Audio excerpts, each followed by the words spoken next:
Hello and welcome to The Top Story, a podcast with the headlines of the day from our correspondents around the world. I'm Shane Bigham. Coming up in this edition, Hezbollah has reaffirmed its stance on Israel's withdrawal from southern Lebanon, saying the deadline's passed and they'll tolerate no extensions. U.S. President Donald Trump's crackdown on illegal immigrants is picking up pace with at least 1,000 people arrested in various operations. And people across China are holding celebrations to usher in the Year of the Snake. We begin with the Middle East. Hezbollah leader Naim Qassem has reaffirmed the group's stance on Israel's withdrawal from southern Lebanon, saying that the deadline's passed and no extensions will be tolerated. The ceasefire deal signed on November 27th says Israeli forces should completely withdraw from southern Lebanon within 60 days.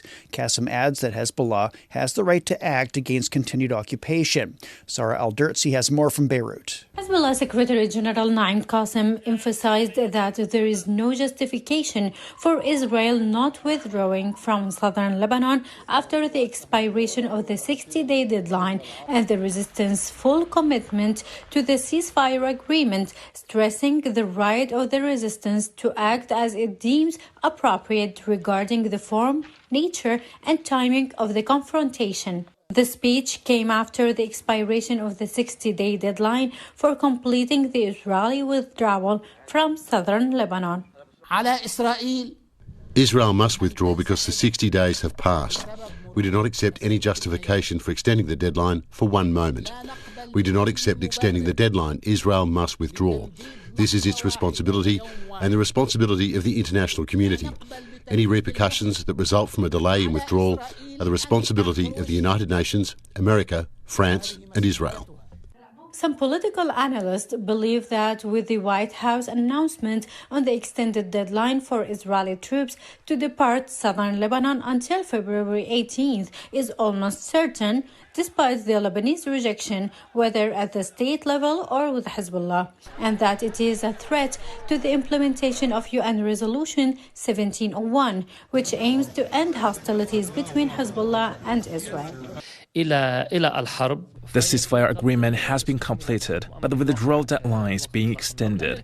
It is the Lebanese state's role to reject any extension of withdrawal and insist on stopping violations to the ceasefire deal while not declaring war on Israel. On Monday morning, the Israel Defense Forces spokesperson announced that Israeli forces were redeploying after Sunday's withdrawal under pressure as residents of border villages arrived, and that the deployment was under the ceasefire agreement to enable the Lebanese armed forces to deploy gradually and effectively in the area. Lebanese authorities said more than 20 people were killed and over 100 injured by Israeli forces in southern Lebanon on Sunday after protesters demanded their withdrawal in line with the ceasefire deal with Hezbollah militants. That was Sarah Aldertsi reporting. Hundreds of thousands of Palestinians are returning home in northern Gaza after the Israeli army opened the checkpoint on Al Rashid Road. Humanitarian partners have been monitoring the movement of these displaced families and providing them with food and emergency medical care.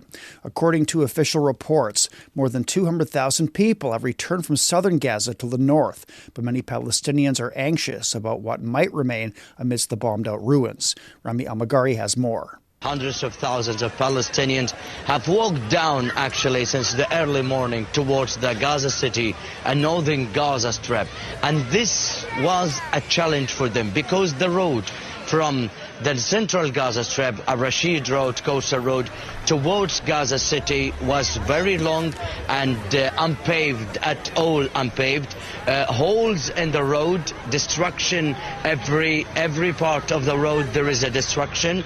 We were a part of those people who walked down in Gaza City, and we are now in the heart of Gaza City in Al Rimal neighborhood for the first time since the war has broken out against Gaza or against the Islamist Hamas party in October of 2023.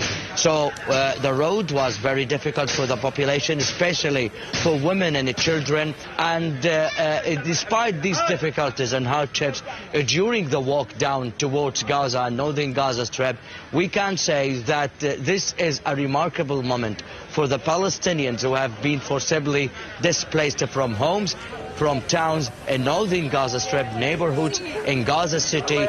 The first time they enter back to the Gaza City, to the northern Gaza, since the war has begun. And actually, despite whatever being said that this is something that Israel may have not wanted, but we can say that this is a part of the agreement that has been signed between Israel and Hamas through mediations in Qatar, in Doha. And this ceasefire or truce deal will continue to have other aspects, especially next week when there will be a release of several Israeli hostages in return for the release of other Palestinians from the territory. That was Rami Almagari reporting. Turning to North America, U.S. President Donald Trump's nationwide crackdown on illegal immigrants is picking up pace. At least 1,000 people have been arrested in various operations. Dan Williams has more from Chicago. After weeks of threats comes the reality, as U.S. immigration and customs enforcement officials conduct arrests across the greater Chicago area. There are similar scenes around the U.S. According to U.S. government officials, hundreds of arrests and deportations of illegal migrants are taking place on a daily basis. This comes after U.S. President Donald Trump signed a host of sweeping executive orders targeting illegal immigrants. Offering our church as a sanctuary for those who are fleeing deportation. But some groups are still promising to resist the clampdown. This is a multi-faith coalition gathering at a church in Evanston, Illinois, just outside Chicago. There are ways to have an immigration policy that secures the border, that keeps our people safe, and that has nothing to do with tearing families around and terrifying children. And the idea that there's any need to do that awful thing in order to do the necessary thing, I think is a lie perpetrated by people who are trying to pick a fight and act as bullies. Trump's border czar, Tom Homan, and acting Deputy Attorney General Emil Bove were in Chicago over the weekend. Homan says for now they are focusing on criminals with arrest warrants and deportation orders. But he also acknowledges that there may be arrests of people without criminal backgrounds. Chicago is a so-called sanctuary city, which means city authorities and the local police will not cooperate or share information with U.S. immigration and customs enforcement officials. But that has not stopped the arrests and deportations, while agents also raided this worksite last week in Newark, New Jersey, another sanctuary city. One of the Trump administration's new directives will allow federal authorities permission to target what were considered sensitive areas, such as schools and churches, once deemed off limits. But some faith leaders, church groups and civic leaders are fighting back and say they will continue to open their doors to immigrants to provide short-term emergency shelter. Are people who are willing to put their considerable privilege or resources to bear on making sure that they know that they're not alone, that they have a place to go, and that we care, and that it's not going to be something where we ignore this issue. In fact, we're going to be very active on it. The uptick in arrests of migrants appears to be just the start. Trump officials say daily deportations are set to rise in the coming months as they expand operations. That was Dan Williams reporting. The United States has pulled back from imposing punitive tariffs on Colombia after the South American country agreed to accept deported citizens sent on U.S. military aircraft. This came after a flurry of tariff threats between U.S. President Donald Trump and his Colombian counterpart Gustavo Petro, sparked by Bogotá's refusal to allow the landing of 2 U.S. flights carrying deported immigrants. Michelle Begay has more. In Colombia, citizens watched on Sunday as United States President Donald Trump threatened a trade war against Colombia, a historically strong U.S. ally. The move came after Colombian government officials refused to allow U.S. deportation flights to land in Bogotá. I hope our diplomatic channels work. I hope that they can contain our president, who loves to send messages on social media like Trump. What happened yesterday was scary. We would have had serious consequences if things had played out. in our economy and the job market. The U.S. threatened to impose 25% tariffs on all Colombian goods. The tariffs would increase to 50% in a week, along with another series of measures that included a travel ban and visa sanctions for government officials. The measure is now on hold as both sides say they have come to an agreement over the acceptance of illegal migrants from Colombia who are returning from the United States. While Colombia's Minister of Foreign Affairs says the two countries were able to overcome the impasse, for some citizens living in the capital, the diplomatic event showed a lack of respect between diplomatic partners on both sides. I'm in Tabio, one of the many municipalities in Colombia where floriculture is a big part of their economy. While locals here don't want to comment on camera, many expressed concerns on how tariffs on Colombian goods to the U.S. could affect flower exports. We are just 2 weeks away from what is one of the most important days of the year in this business, Valentine's Day. Colombia is the U.S.'s third largest trading partner in Latin America. So local Colombian economists say a 25% tariff would inevitably have a ripple effect on everything. Less sales means less available dollars for the economy and therefore affecting Colombia's ability to control inflation. While the White House statement says the events show other nations should fully cooperate with U.S. requests, some citizens here had a different reaction. That was Michelle Begay reporting. In Asia, Tuesday marks Chinese New Year's Eve and the beginning of the 8-day Spring Festival holiday. People across China are holding celebrations to usher in the Year of the Snake. In Jiamusi, Heilongjiang Province, rural markets are full of red lanterns and regional delicacies like frozen pears and shrimp. In Taiyuan, Shanxi Province, lion dancers captivate crowds with dynamic performances combining tradition and modern flair. The Yuyuan Garden in Shanghai dazzles with New Year-themed lanterns and a bustling bazaar.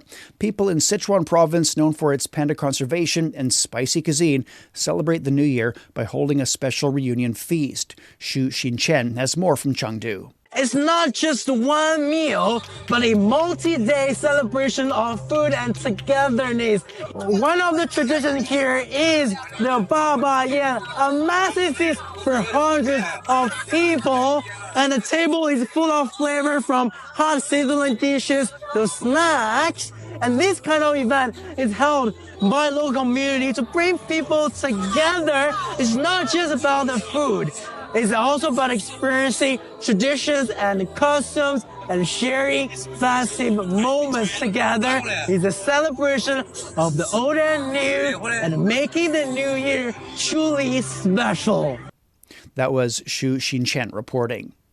Local authorities in Xizang, also known as Tibet, are working to ensure that people from areas hit by the 6.8 magnitude earthquake 3 weeks ago can enjoy a smooth Spring Festival holiday.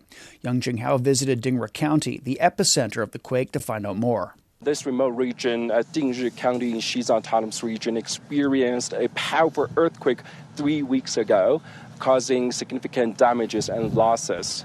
Though the scars of the disaster is still visible here, reconstruction efforts are well underway. I'm now at the Senga village of the Dingzhi County, one of the worst hit areas by the quake. Rows of mobile houses have been set up which provide temporary shelter for local residents, where they will spend the Spring Festival as well as the New Year on Tibetan calendar. According to local government, over 7,000 such prefabricated houses have been erected across the county, which are equipped with essential utilities like power, water, and internet connections. And from here, actually, I can tell that life is just gradually returning to normal here. And coincidentally, the Chinese New Year Eve, and coincidentally, local people are also welcoming their New Year on Tibetan calendar. Actually, local authorities are providing some assistance to help them spend a warm festival. That was Yang Jinghao reporting. Recapping the headlines, Hezbollah has reaffirmed its stance on Israel's withdrawal from southern Lebanon, saying the deadline's passed and they'll tolerate no extensions. U.S. President Donald Trump's crackdown on illegal immigrants is picking up pace, with at least 1,000 people arrested in various operations. People across China are holding celebrations to usher in the Year of the Snake. That's it for this edition of The Top Story, a podcast that brings you world headlines every weekday. For more news in politics, business, sport, and culture, you can subscribe to The Beijing Hour, a one-hour podcast news magazine program. We welcome and appreciate all ratings and reviews.